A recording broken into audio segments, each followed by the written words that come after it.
नागपुरात वर्दळीचा मार्ग असलेल्या वर्धा मार्गावरील सुशोभीकरण केलेल्या फुटपाथवर बसलेल्या तरुणीकडे पाहत एका आरोपीने हस्तमैथून करत अश्लील चाळे केल्याचा किळसवाना प्रकार समोर आला आहे। या घटनेमुळे खळबळ उडाली असून पोलिसांकडून गुन्हा दाखल करण्यात आला आहे। बहुत गंदा कर रहा है वो। ये देखो, ये इंसान यहाँ पे ये हरकतें कर रहा है। ये अजनी वाला रोड है।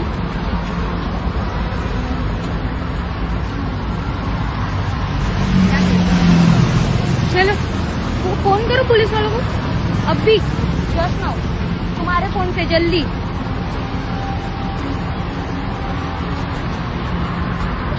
जल्दी छोड़ो ना, ये यहाँ पे लड़कियां भी बैठी है। ओके, फोन करो अभी।